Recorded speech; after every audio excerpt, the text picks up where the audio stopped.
السلام علیکم ورحمۃ اللہ تعالی وبرکاتہ۔ الحمد للہ رب العالمین والعاقبۃ للمتقین، الصلاۃ والسلام علی سید الانبیاء والمرسلین وعلی آلہ وصحبہ اجمعین، اما بعد فاعوذ باللہ من الشیطان الرجیم، بسم اللہ الرحمن الرحیم۔ اقیموا الصلاۃ وآتوا الزکاۃ، صدق اللہ العظیم وبلغنا رسولہ النبی الامین الکریم، ونحن علی ذلک لمن الشاہدین والشاکرین، والحمد للہ رب العالمین۔ معزز سامعین اکرام، آئیے جمعۃ المبارکہ کے اس بابرکت موقع پر حضور مصطفیٰ جان رحمت، شمع بزم ہدایت، نوبہار شفاعت، تاجدار رسالت حضور احمد مجتبیٰ محمد مصطفیٰ صلی اللہ تعالی علیہ وسلم کی بارگاہ اقدس میں عقیدت اور محبت کے ساتھ نذرانہ درود پیش کریں۔ پڑھیں اللہم صلی علی سیدنا مولانا محمد معدن الجود والکرم وآلہ وبارک وسلم، صلاۃ و سلام علیک یا رسول اللہ، صلاۃ و سلام علیک یا نبی اللہ، صلاۃ و سلام علیک یا نور اللہ صلی اللہ تعالی علیہ وسلم۔ معزز سامعین اکرام، آج انشاءاللہ تبارک و تعالی میں آپ کے سامنے ہم اپنے مال کی حفاظت کیسے کریں اور اس میں برکت کیسے ہو، اس کے متعلق چند باتیں آپ کے سامنے پیش کرنے کی کوشش کروں گا۔ اللہ تبارک و تعالی مجھے حق کہنے، آپ لوگوں کو حق سننے اور ہم سب کو اس پر عمل کرنے کی توفیق عطا فرمائے۔ معزز سامعین اکرام، بخاری شریف کی حدیث میں حضور اکرم نور مجسم صلی اللہ تعالی علیہ وسلم نے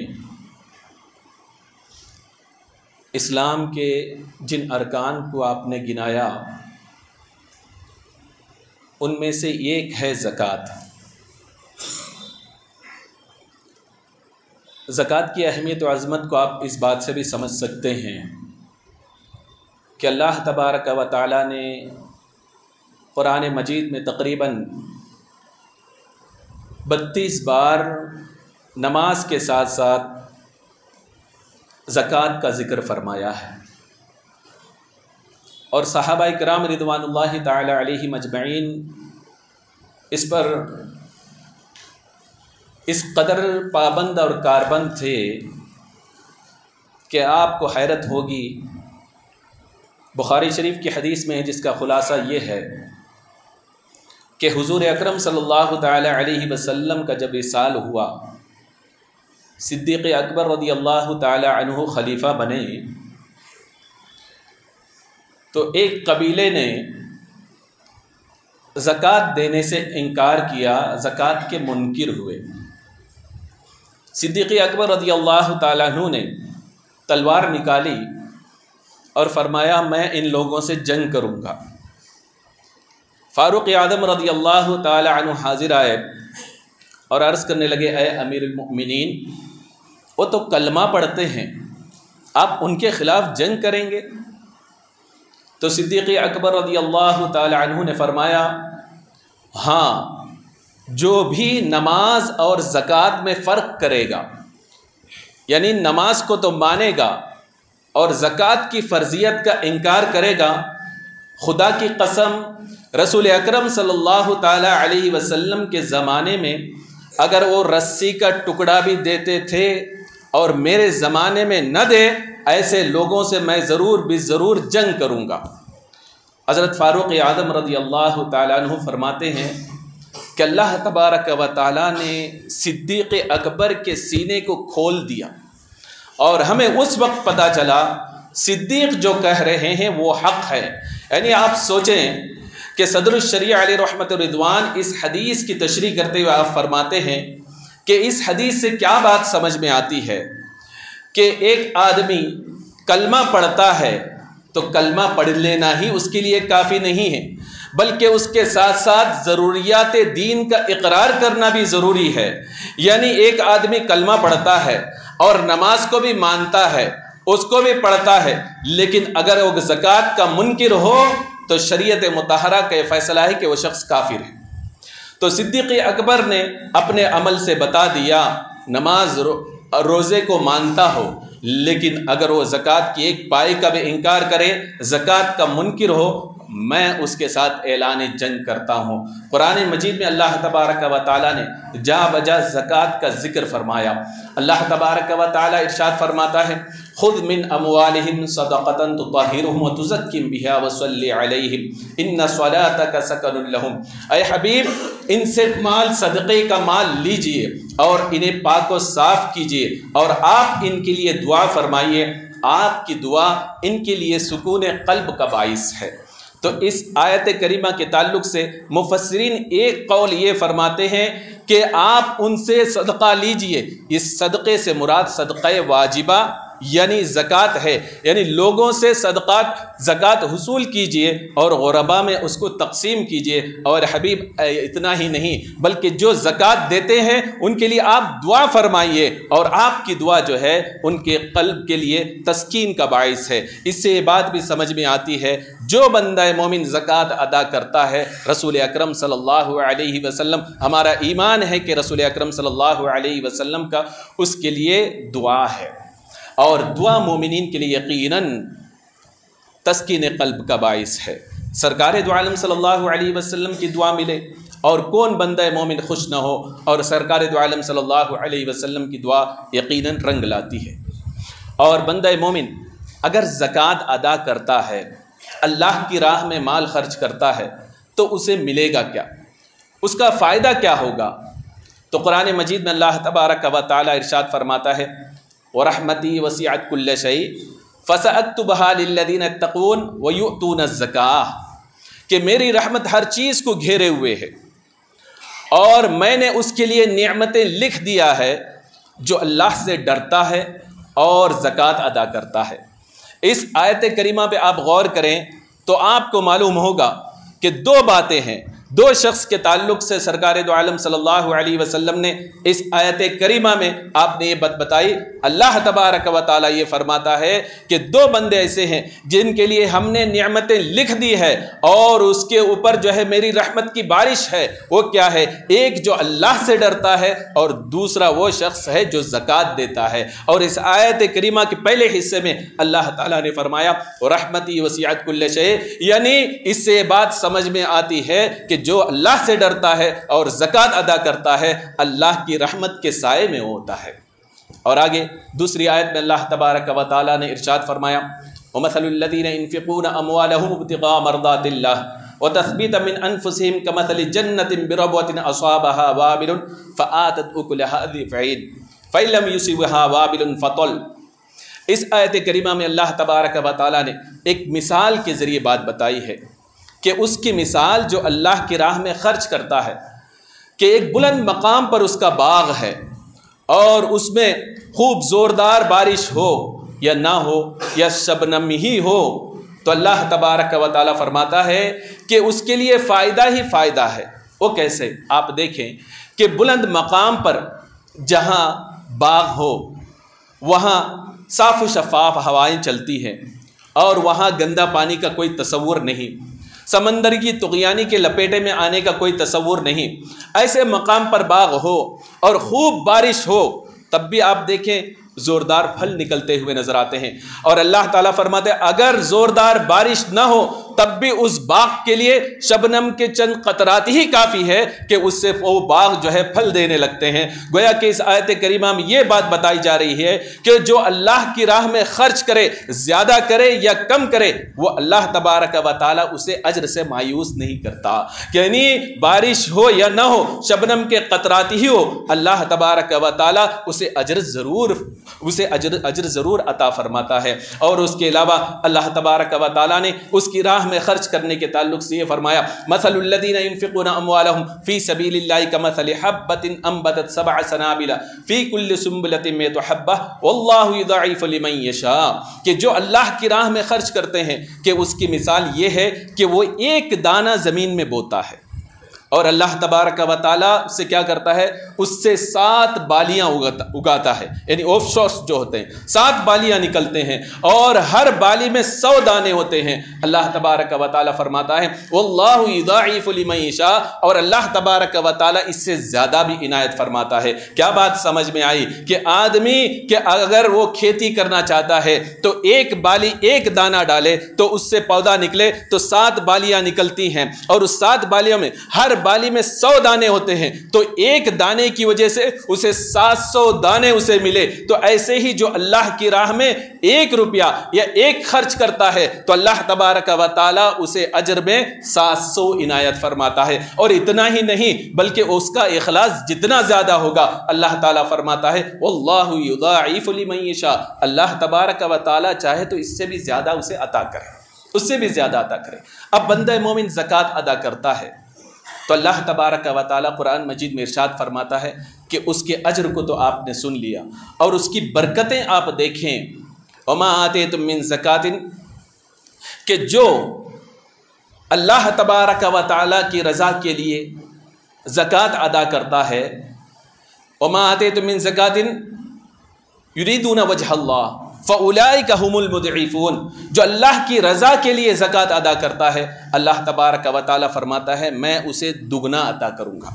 یعنی اسے میں ڈبل عطا کروں گا۔ اور ایک آیت کریمہ میں یہاں تک ہے وَمَا أَنفَقْتُم مِّن شَيْءٍ فَهُوَ يُخْلِفُهُ، جو اللہ کی راہ میں جو کچھ دے گا اللہ تبارک و تعالیٰ اس کا بدلہ اسے ضرور دے گا۔ تو بات یہ سمجھ میں آئی بندہ مومن اللہ کی راہ میں خرچ کرتا ہے تو اللہ تبارک و تعالیٰ اسے 10 سے لے کر 700 تک نیکیاں عنایت فرماتا ہے، بلکہ اللہ تعالیٰ نے جو فرمایا اس سے زیادہ بھی اللہ تبارک و تعالیٰ اسے عنایت فرماتا ہے۔ یہ تو اجر کی بات ہے، اور اس کے علاوہ برکتیں جو ہیں اللہ تبارک و تعالیٰ اس کے مال کو اتنا بڑھاتا ہے کہ ایک آدمی اس کا تصور بھی نہیں کر سکتا۔ اب یہ زکوٰۃ ہے کیا چیز؟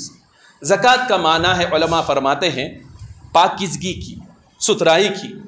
اور اس کا ایک معنی بڑھنے کے، نشود و نما کی بھی آتے ہیں۔ تو بڑھنا کیا ہے؟ بندہ مومن زکوٰۃ ادا کرتا ہے تو اللہ تبارک و تعالیٰ اس کے مال کو پاک و صاف فرما دیتا ہے۔ بندہ مومن زکوٰۃ ادا کرتا ہے تو اللہ تبارک و تعالیٰ اس کے مال میں برکت عطا فرماتا ہے اور غیب سے اسے رزق عطا فرماتا ہے۔ اور رسول اکرم صلی اللہ علیہ وسلم نے ارشاد فرمایا، مسند احمد کی حدیث ہے، سرکار دو عالم صلی اللہ تعالی علیہ وسلم فرماتے ہیں کہ تم اپنے مال کی زکوٰۃ ادا کرو، یہ پاک کرنے والی ہے اور تمہیں یہ پاک کرے گی۔ کسی کے ذہن میں سوال پیدا ہو سکتا ہے کہ آدمی زکوٰۃ ادا کرے تو اس کا مال پاک کیسے ہو سکتا ہے؟ آدمی زکوٰۃ دے اللہ کی راہ میں، اس کا مال کیسے بڑھ سکتا ہے؟ تو میں آپ کو مثال کے ذریعے سمجھاتا چلوں۔ ایک کنواں ہے جس سے لوگ پانی نکالتے ہوں، مسلسل نکالتے جائیں، روز اس سے لوگ ڈیلی پانی نکالتے جائیں تو وہ پانی فرحت بخش ہوگا، وہ پانی آدمی کے لیے تسکین کا باعث ہوگا، صحت بخش ہوگا، اس سے آدمی فائدہ اٹھائے گا، پیے گا تو صحت یابی اسے نصیب ہوگی۔ لیکن وہ کنواں جس کو سالوں تک، مہینوں تک بند کر دیا جائے، کوئی ایک قطرہ بھی اس سے پانی نہ نکالے، تو آپ خود سوچیں اس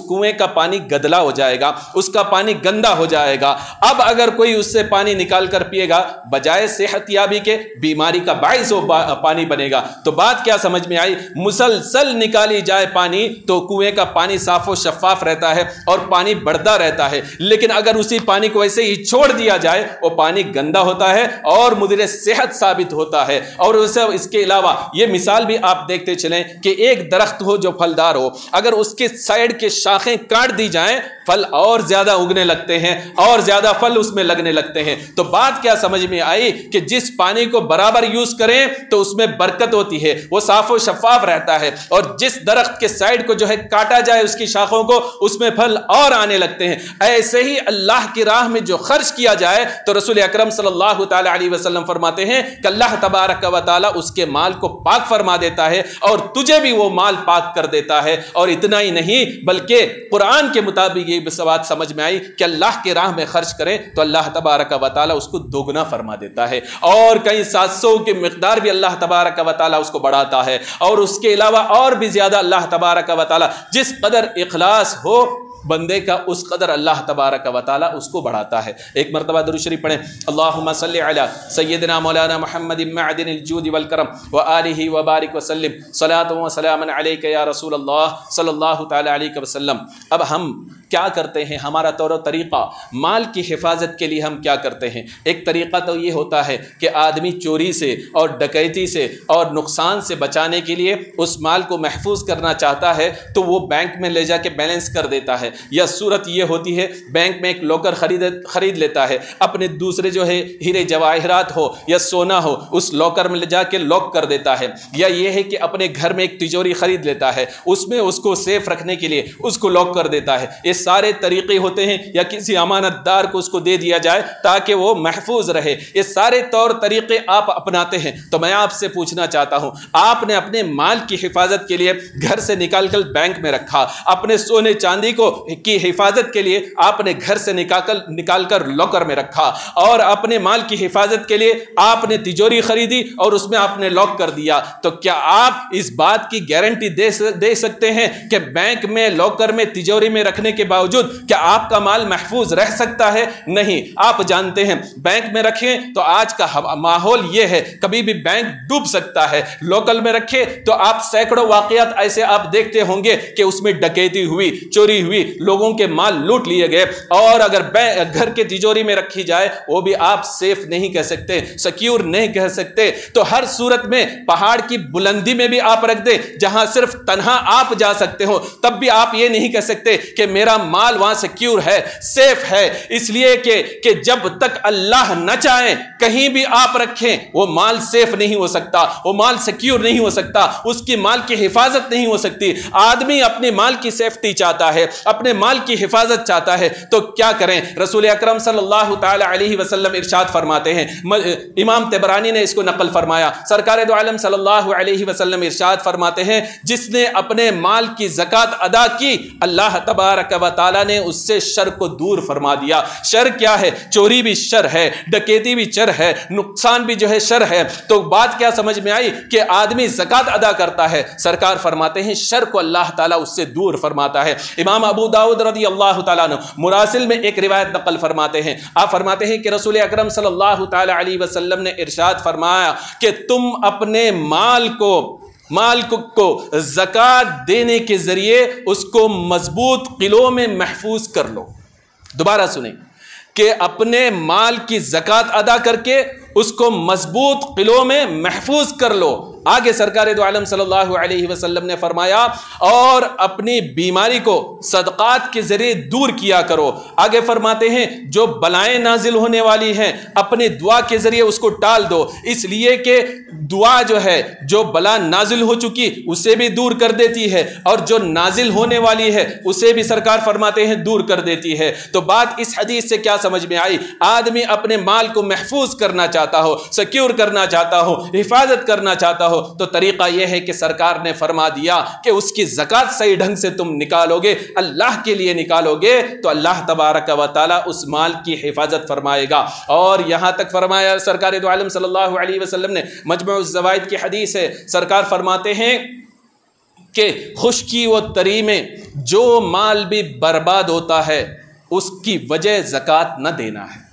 یعنی کسی کا مال لٹ گیا، برباد ہو گیا، تباہ ہو گیا، سرکار فرماتے اس کی وجہ صرف اور صرف یہ ہوتی ہے کہ وہ مال کی زکوٰۃ صحیح ڈھنگ سے نہیں ادا کرتا۔ اور یہاں تک کہ سرکار نے فرمایا جس مال کی زکوٰۃ ادا نہ کی جائے وہ جس حلال مال میں لگے گا وہ ہر اس مال کو تباہ کر کے رکھ دے گا۔ تو بات یہ سمجھ میں آئی، صدر الشریعہ علیہ رحمت الرضوان اس کی تشریح کرتے ہوئے ارشاد فرماتے ہیں کہ یعنی جو حلال مال ہوگا آدمی زکوٰۃ نہ دے کر جمع کرے اور حلال مال میں جمع کرے تو یہ زکوٰۃ نہ دینے والا مال یہ اس حلال مال کو بھی تباہ و برباد کر دے گا اور اس کو بھی ضائع کر دے گا، اس کو بھی ہلاک کر دے گا۔ تو بات یہ سمجھ میں آئی کہ آدمی اپنے مال کو محفوظ کرنا چاہیں تو صحیح ڈھنگ سے اس کی زکوٰۃ نکالی جائے، اور اگر زکوٰۃ نکالتا ہے تو انشاءاللہ تبارک و تعالی اللہ تبارک و تعالی اس بات کی گارنٹی دے رہا ہے، سیکیورٹی اللہ تبارک و تعالی کے رسول صلی اللہ علیہ وسلم دے رہے ہیں کہ اللہ تبارک و تعالی اس کی حفاظت فرمائے گا۔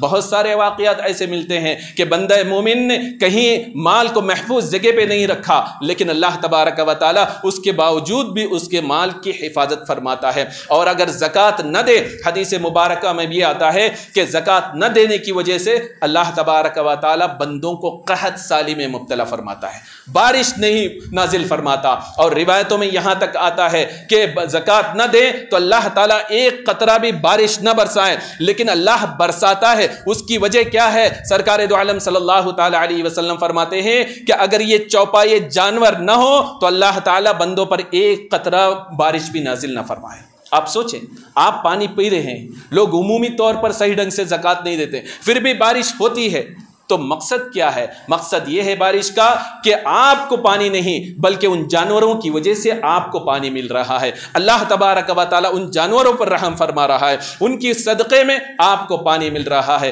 اور بندہ مومن یہ سوچتا ہے کہ میں اگر زکوٰۃ نہ دوں یا ایک زکوٰۃ دوں گا، لاکھوں روپیہ ہے، کاؤنٹ کرتا ہوں تو ایک لمبی فہرست نکلتی ہے زکوٰۃ کی، اگر دے دیتا ہوں تو میرے مال میں کمی آتی ہے، چند سکے کے بچاؤ کے لیے وہ زکوٰۃ ادا نہیں کرتا، لیکن اسے پتہ نہیں کہ ایک دن وہ ایسا آنے والا ہے جو کسی نہ کسی طریقے سے اس کا مال ہلاک ہو جائے گا، تباہ ہو جائے گا۔ اور اگر وہ زکوٰۃ ادا کرتا ہے، کچھ مال ظاہری طور پر اس کا خالی ہوگا، لیکن اللہ تبارک و تعالیٰ جو باقی بچے گا اس مال کو اللہ تبارک و تعالیٰ مزید اس میں برکتیں عطا فرمائے گا، مزید اس کے لیے اسباب پیدا فرما دے گا جس کے ذریعے وہ مزید مال دولت حاصل کر سکے گا۔ بندہ مومن زکوٰۃ نہیں ادا کرتا تو دنیا میں تو یہ عذاب ہی ہے کہ اس کا مال تباہ ہو جاتا ہے اور وہ محفوظ نہیں رہتا، لیکن قبر میں جاتا ہے تو قبر میں بھی اس کو چھٹی نہیں ہے۔ دنیا میں لالچ میں وہ بچا لیتا ہے، لیکن قبر میں جائے گا تو اس کی کیفیت کیا ہوگی؟ امام ذہبی رضی اللہ تعالیٰ عنہ کتاب الکبائر میں ایک روایت نقل فرماتے ہیں، آپ فرماتے ہیں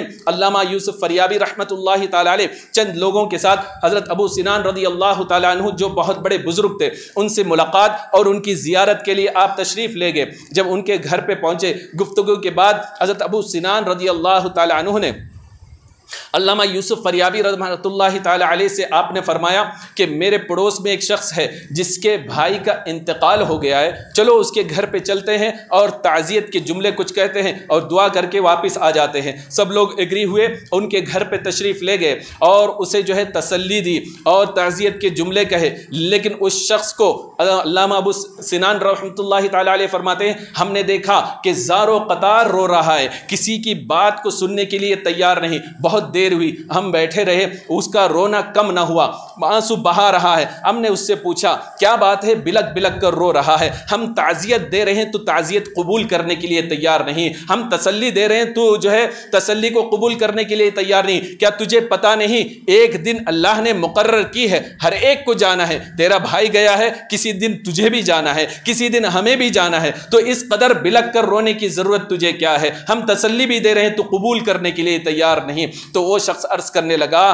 کہ جس شخص نے اپنے بھائی کو عذاب میں مبتلا دیکھا ہو اس شخص کے جو ہے آنسو تھم کیسے سکتے ہیں؟ تو آپ نے پوچھا کیا تجھے غیب کی خبر ہوئی؟ قبر کا تو معاملہ یہ ہے، اللہ نے انسانوں سے اس بات کو پوشیدہ رکھا ہے کہ قبر میں کیا ہو رہا ہے، یا اور بات ہے کہ نبی اس کو دیکھ لیتے ہیں، اولیاء دیکھ لیتے ہیں کہ تجھے کیا ہوا، غیب کی خبر ہوئی یا کسی ولی نے کسی نے بتا دیا کہ تیرے بھائی پر عذاب ہو رہا ہے؟ تو اس نے کہا نہ ہی مجھ پر الہام ہوا، نہ ہی غیب کی خبر میں جانتا ہوں، نہ ہی کسی نے مجھے خبر دی، بلکہ میں خود جو ہے چشمدید گواہ ہوں، میں نے اپنے آنکھوں سے میں اپنے بھائی کو جو ہے عذاب میں مبتلا دیکھا ہوں۔ حضرت ابو سنان رضی اللہ تعالیٰ عنہ نے پوچھا وہ کیسے؟ تو وہ عرض کرنے لگا ہم اپنے بھائی کو جو ہے دفنانے کے لیے لے چلے، دفنانے کے بعد مٹی کو جب برابر کیا سارے لوگ مجھے چھوڑ کر وہاں سے چلے گئے، میں بھائی کی محبت میں تنہا وہاں بیٹھا رہا، بہت دیر تک میں ذکر و وظائف کرتا رہا، تو میں نے کیا سنا کہ اس اس قبر سے چیخو پکار سنی،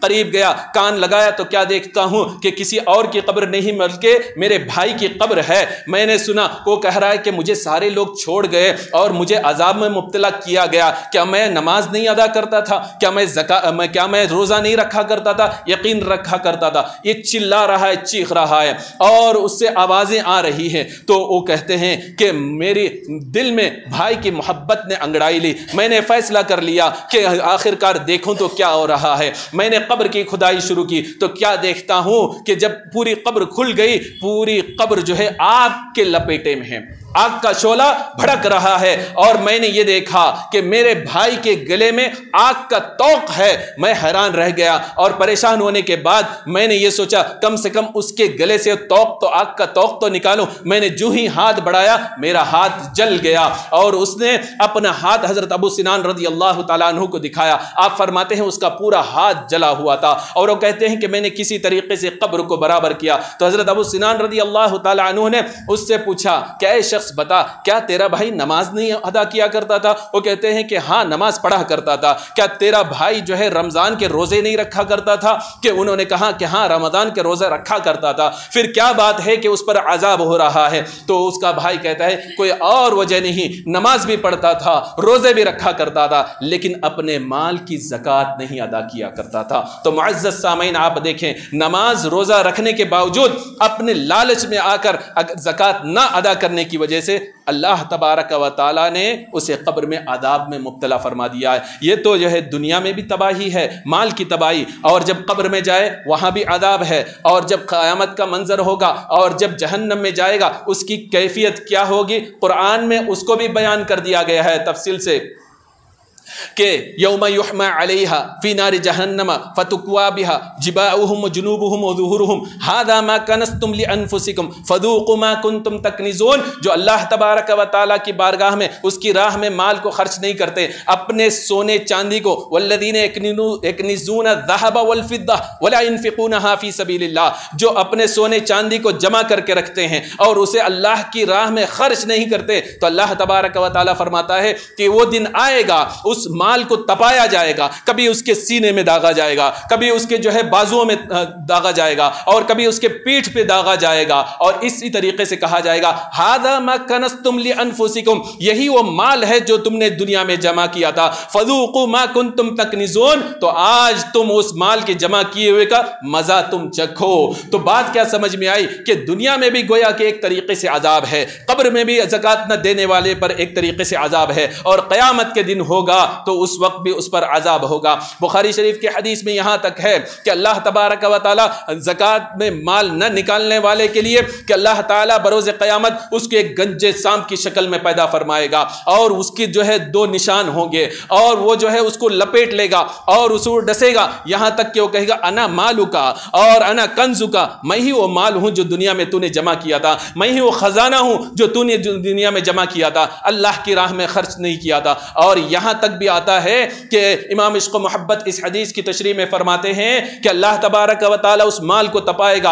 اور اس کے اگر سے پیشانی میں رکھا جائے گا تو وہ جو ہے سینے پیشانی کی ہڈیوں کو توڑتے ہوئے سینے سے نکل جائے گا، اور سینے پہ رکھا جائے گا ہڈیوں کو توڑتے ہوئے پیچھے سے نکل جائے گا۔ تو آپ فرماتے ہیں کہ وہ عذاب کو تم کیسے برداشت کر لو گے؟ یہاں دنیا میں چند سکوں کے بچانے کی وجہ سے تم اپنا ایک سکہ لو پیسے کا اور اسے آگ میں تپاؤ اور اپنے ہاتھ میں رکھے دیکھو کہ تم ایک سکے کو، گرم سکے کو برداشت نہیں کر سکتے، تو بروز قیامت اپنے سارے مال کو جو اللہ جہنم کی آگ میں تپائے گا اسے جو ہے کبھی تمہاری پیشانی پر، کبھی تمہاری پیٹھ پر، کبھی تمہارے بازوؤں پر جب جو ہے لگایا جائے گا، داغا جائے گا، اس وقت تم کیسے برداشت کر سکتے ہو؟ تو معزز سامعین اکرام، بتانے کا مقصد یہ ہے کہ اپنے مال کی زکوٰۃ صحیح ڈھنگ سے ادا کریں۔ وہ بھی ہے کتنا؟ آپ دیکھیں 1 لاکھ روپیہ جس کے پاس ہو، 2500 صرف اس میں نکالنے ہیں، اور 7.5 تولہ سونا، 52.5 تولہ چاندی جس کے پاس ہو، اسی حساب سے رقم کو آپ جوڑ لیں، اسی حساب سے آپ کو لاکھ میں 2500 روپے کے حساب سے آپ کو دینا ہے۔